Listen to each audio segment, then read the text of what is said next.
नमस्कार, आपका बहुत बहुत स्वागत करती हूँ आपके अपने चैनल ज्ञानोदय में। तो जैसा कि आप सभी लोग जानते हैं कि इस समय हम लोग भारतेंदु युग पर चर्चा कर रहे हैं और भारतेंदु युग से संबंधित जितने भी फैक्ट्स बन सकते हैं, जो इसकी पृष्ठभूमि है भारतेंदु युग की, इसके अलावा विशेषताएं और भारतेंदु हरिश्चंद्र जी के संबंध में मैंने आपको पिछले वीडियो में कुछ क्वेश्चंस करवाए थे इम्पोर्टेंट भारतेंदु युग के संबंध में। तो आज मैं आपको कुछ और क्वेश्चंस लेकर आई हूँ आपके सामने भारतेंदु युग से रिलेटेड।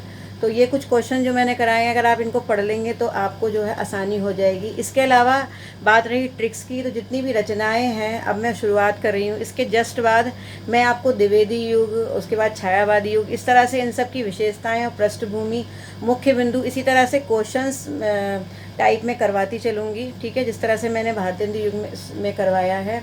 और जो भी क्वेश्चंस रचनाओं से संबंधित हैं, ठीक है, जो भी क्वेश्चंस रचनाओं से संबंधित आते हैं, तो उसके लिए क्या करूँगी, मैं आपको भारतेंदु युग से लेकर के और बिल्कुल लास्ट तक, यानी कि प्रयोगवाद, नई कविता, नवलेखन तक जितनी भी रचनाएं बनती हैं वो सभी आपको ट्रिक्स के साथ करवाऊँगी।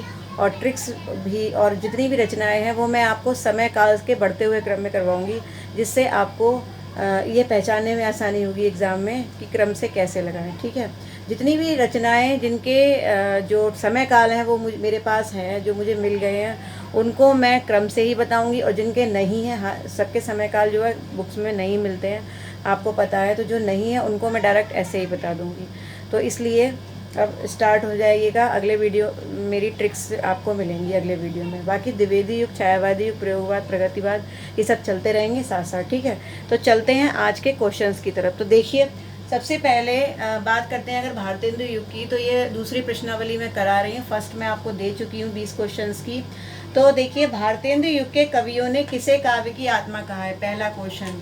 तो भारतेंदु युग के जो कवि थे उन्होंने रस पर ज़्यादा महत्व दिया। ठीक है, और रस को ही काव्य की आत्मा कहा है। ठीक है, रसवादी कवि थे भारतेंदु युग के। ठीक है, उन्होंने कहा कि कविता में रस आना चाहिए, और रस भी कैसा, जो हमारे हृदय से रिलेटेड हो, जो हमारे हृदय की गहराइयों में उतर जाए, एक ऐसा रस। ठीक है, तो जो है उसको उन्होंने डिफाइन किया। तो रस इसका आंसर होगा। उसके बाद अगला क्वेश्चन है, भारतेंदु जी की किस कविता में विदेशी वस्तुओं का बहिष्कार किया गया है।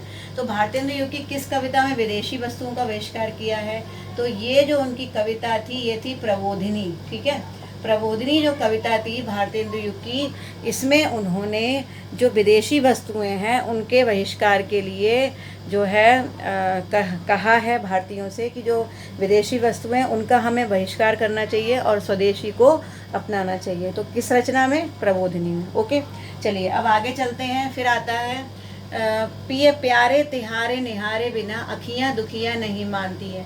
ये पंक्तियाँ किसकी हैं। ठीक है, तो आपको पता है कि जितनी भी रचनाएं भारतेंदु जी ने लिखी, पद्य रचनाएं, वो सभी किस में थी, ब्रजभाषा में थी। ठीक है, और उन्होंने राधा कृष्ण के विषय में अत्यंत लिखा है अपनी रचनाओं में, क्योंकि वो पुष्टि मार्ग में दीक्षित थे, ये मैं आपको पहले ही बता चुकी हूँ। ठीक है, तो ये जो पंक्तियाँ हैं, पिए प्यारे तिहारे निहारे बिना अखियाँ दुखियाँ नहीं मानती हैं, तो ये वास्तव में किसकी हैं, भारतेंदु जी की है। ठीक है, तो अब मैंने शॉर्ट में लिख दिया, आप लिख लीजिए।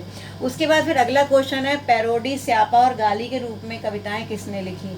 तो इनकी कुछ कविताएं ऐसी भी है जो पैरोडी के रूप में मानी जाती हैं। स्यापा का मतलब किसी को जो किसी की उसमें थोड़ा सा कॉमेडी भी होती है और किसी पर कमेंट भी होता है। ठीक है, और गाली के रूप में उन्होंने कुछ कविताएं लिखी थी जो कहीं ना कहीं इन चीज़ों का आभास कराती हैं। तो इस तरह की कविताएं खड़ी बोली में किसने लिखी थी, भारतेंदु जी ने ही लिखी थी। ठीक है, तो इस टाइप का ये क्वेश्चन अगर आता है तो इसका आंसर होगा भारतेंदु। ठीक है, उसके बाद आता है देवी छंद लीला क्या है।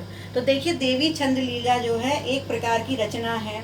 और देवी छंद लीला है क्या, ये वास्तव में भारतेंदु जी की एक काव्य कथा है। क्या है, काव्य कथा। इन्होंने एक काव्य कथा लिखी थी जिसका नाम था देवी छंद लीला, और ये किसकी लिखी हुई है, भारतेंदु जी की है। ठीक है, और इसकी एक विशेषता ये है, ये जो कि पूछी जाती है कि इसकी रचना में पदों में ना होने पर भी कथा कहीं भी खंडित नहीं हुई है। ठीक है, यानी इसकी रचना पदों में नहीं हुई है, लेकिन इसकी कथा जो है वो कहीं भी खंडित नहीं होती जरा सी भी। ठीक है, तो कहीं भी कथा खंडित बिल्कुल भी नहीं हुई है देवी छंद लीला में, ये इसकी सबसे बड़ी विशेषता है। ठीक है, पदों में रचना होने पर भी कथा नहीं, ना तो कहीं खंडित हुई है और ना ही एक बात दूसरी बार दोहराई गई है। ठीक है, ज़्यादातर पदों में ये होता है कि कोई भी काव्य लिखा जाता है तो एक वाक्य का जो एक पद का जो एक पद दूसरे पद पर कहीं ना कहीं डिपेंड होता है, लेकिन इसमें क्या होता है कि कथा कहीं भी खंडित भी नहीं हुई है और किसी भी बात को फिर से दोहराया भी नहीं गया है। ठीक है, तो वो देवी छंद लीला में। ओके, भारतेंदु हरिश्चंद्र की रचना। उसके बाद फिर आगे चलते हैं, हिंदी हिंदू हिंदुस्तान का नारा किसने दिया। ठीक है, बहुत ही अच्छा इम्पॉर्टेंट क्वेश्चन, कई बार परीक्षाओं में आ चुका है और सभी परीक्षाओं में पूछा जाता है, चाहे टीजीटी हो, पीजीटी हो या फिर नेट हो। ठीक है, हिंदी हिंदी हिंदुस्तान का नारा जो है वो वास्तव में किसने दिया, प्रताप नारायण मिश्र जी ने दिया। ठीक है, प्रताप नारायण मिश्र जी ने दिया। चलिए, अब प्रताप नारायण मिश्र जी ने जो दिया, तो वास्तव में हिंदी हिंदू हिंदुस्तान तो एक पंक्ति थी। ठीक है, जो नारा के रूप में उन्होंने, मतलब एक नारा टाइप का जो बन गई आगे चल के, लेकिन वास्तव में वो पंक्ति किस कविता में थी ये भी इम्पोर्टेंट है जानना। तो देखिए, जो हिंदी हिंदू हिंदुस्तान जो पंक्ति थी, ये वास्तव में एक इनकी कविता थी जिसका नाम था हिंदी की हिमाकत। क्या नाम था, हिंदी की हिमाकत। ठीक है, तो हिंदी की हिमाकत ये प्रताप नारायण मिश्र जी की कविता थी और इस कविता में जो है वास्तव में जो प्रताप नारायण मिश्र जी हैं उन्होंने हिंदी हिंदू हिंदुस्तान का की पंक्ति लिखी थी और वही एक तरीके से नारा बन गया। ठीक है, आगे चल के चलिए अब आगे चलते हैं। फिर कविता के लिए खड़ी बोली के पक्ष में आंदोलन की शुरुआत किसने की। अब ज़्यादातर लोग इस क्वेश्चन का आंसर क्या लगाएंगे, भारतेंदु हरिश्चंद्र। ठीक है, अगर आप इस क्वेश्चन को ध्यान से नहीं पढ़ेंगे तो डेफिनेटली एग्जाम में जब जाएंगे तो आप जो है बिना सोचे समझे इसका आंसर भारतेंदु हरिश्चंद्र लगा देंगे। ठीक है, लेकिन सच बात ये है कि आपको पता है भारतेंदु हरिश्चंद्र जी ने अधिकतर कविताएं अपनी ब्रजभाषा में लिखी थी, पद्य। ठीक है, और उन्होंने गद्य के रूप में खड़ी बोली का समर्थन किया था। लेकिन यहाँ आपसे क्या क्वेश्चन पूछा जा रहा है, यहाँ पूछा जा रहा है कविता के लिए खड़ी बोली के पक्ष में आंदोलन की शुरुआत किसने की। तो इसका जो आंसर होगा वो होगा, आप लोग लिख लीजिए, इसका आंसर है अयोध्या प्रसाद। ठीक है, अयोध्या प्रसाद खत्री। ठीक है, इसका आंसर है अयोध्या प्रसाद खत्री। तो आप अयोध्या प्रसाद खत्री जो है इसका आंसर लिख लीजिए, जिन्होंने खड़ी बोली की कविता के पक्ष में आंदोलन की शुरुआत की थी।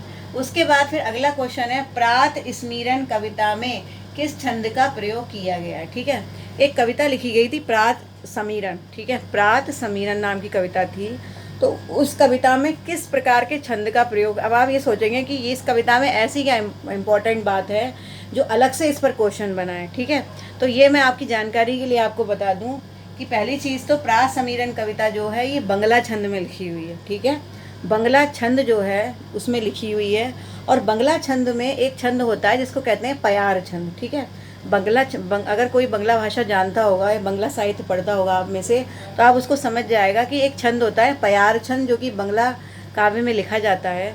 तो उस पयार छंद में ये कविता लिखी गई है। अच्छा, आप लोग मुझे कमेंट करके बताएंगे कि आज कल का जो क्वेश्चन था, मैंने कल आपको क्वेश्चन जो दिया था उसका आंसर मुझे मिला। ठीक है, और कमेंट करके बताया। सॉरी, स्टूडेंट का नाम मुझे याद नहीं आ रहा, चलिए सॉरी, लेकिन मुझे उसका आंसर मिला, मुझे अच्छा लगा। मैं एक बार अभी कमेंट बॉक्स में ऊपर ज़रूर आपको मोटिवेट करने के लिए ज़रूर मैं आपका नाम लेकर के उसमें थैंक्स बोलूँगी। और बिल्कुल सही आंसर दिया था जिसने भी दिया था कल के क्वेश्चन का। लेकिन आज जो क्वेश्चन है वो मैं आपको दे रही हूँ। ये बताइएगा, प्रात समीरन कविता जो है उस कविता में किस छंद का प्रयोग किया गया। तो ये तो हो गया पयार छंद। हाँ, मेरा क्वेश्चन ये है, प्रात समीरन कविता जो है ये किसकी लिखी हुई है। ठीक है, चलिए ये आप मुझे बताइएगा। उसके बाद आगे चलते हैं, फिर है युवराज की यात्रा में किसका वर्णन है। देखिए, युवराज की यात्रा एक कविता लिखी गई थी, इसमें किसका वर्णन है ये मैं आपको बताता हूँ। तो इसमें जो वर्णन मिलता है प्रिंस ऑफ वेल्स का। ठीक है, जब प्रिंस ऑफ वेल्स जो थे वो उनकी यात्रा थी। ठीक है, जब वो उनकी यात्रा पर, वो भारत की यात्रा पर आए थे। ठीक है, तो प्रिंस ऑफ वेल्स की भारत यात्रा का वर्णन जो है युवराज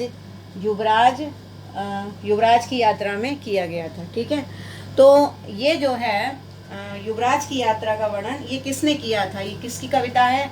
तो ये है चंडी प्रसाद सिंह की। ठीक है, ये किसकी है, चंडी प्रसाद सिंह की कविता है। ओके, तो ये मैंने आपको कुछ क्वेश्चंस कराए हैं, थोड़े से और करा देती हूँ।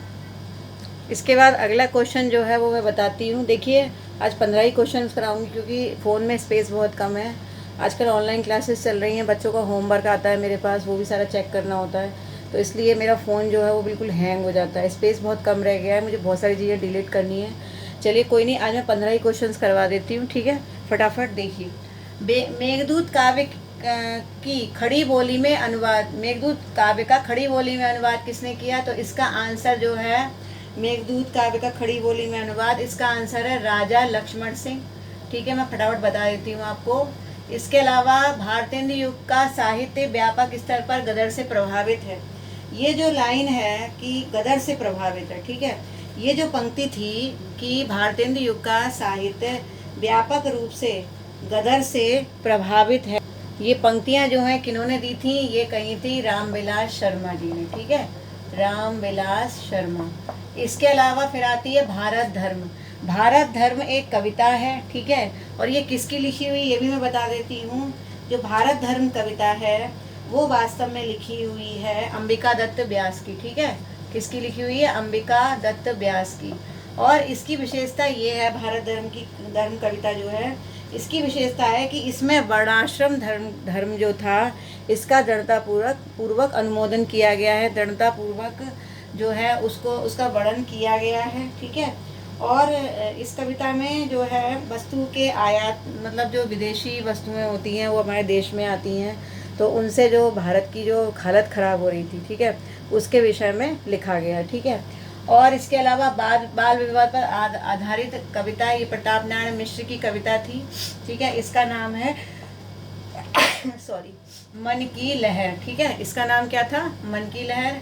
रहीम के दोहों की कुंडलियों में रचना किसने की थी? तो रहीम के दोहों की कुंडलियों में रचना की थी राधा कृष्ण दास ने, ठीक है। चलिए ये भी मैं बता देती हूँ। और इसके बाद आती है मैकडोनाल्ड पुष्पांजलि, ठीक है। मैकडोनाल्ड पुष्पांजलि जो एक रचना थी, जो कि एक राजभक्ति परक रचना थी, और ये किसकी रचना थी? ये भी राधा कृष्ण दास की थी, ठीक है, ये भी किसकी थी? राधा कृष्ण दास की ही थी। अच्छा, लास्ट क्वेश्चन आपको दे रही हूँ, आप लोग मुझे ये बताएंगे कि ये पंक्तियाँ किसकी थी? देखिए क्या दशा देश की हो, बदलता है आसमां रंग कैसे कैसे, ये गज़ल थी। तो ये किसकी लिखी हुई है? ये पंक्तियाँ किसकी लिखी हुई हैं? किसकी गज़ल की पंक्तियाँ हैं? कौन से कवि की? तो ये आप मुझे बताएंगे। अगर आपने चैनल को सब्सक्राइब नहीं किया है तो कर लीजिए, मुझे लगातार कमेंट्स कीजिए, लाइक दीजिए, और जो है बताइए मुझे कि मेरे वीडियोज़ आपको कैसे लगते हैं। इसके अलावा टेलीग्राम ग्रुप से ज़रूर जुड़ते रहिए, आपको जितनी भी रचनाएं हैं, जो भी नोट्स हैं वो वहीं पर मिलेंगे, उनकी जानकारी जो है वो आपको मेरे टेलीग्राम ग्रुप पर मिलेगी, जिसका लिंक आपको जो है कमेंट बॉक्स और डिस्क्रिप्शन बॉक्स में आपको मिल जाएगा। तो इसी अच्छे से पढ़ाई करिए। तो इन्हीं सब उम्मीदों और आशाओं के साथ जो है मैं यहीं पर विश्राम देती हूँ अपनी वाणी को, और फिर मिलती हूँ रचनाओं की ट्रिक्स के साथ, आधुनिक काल की रचनाओं की ट्रिक्स के साथ। नमस्कार।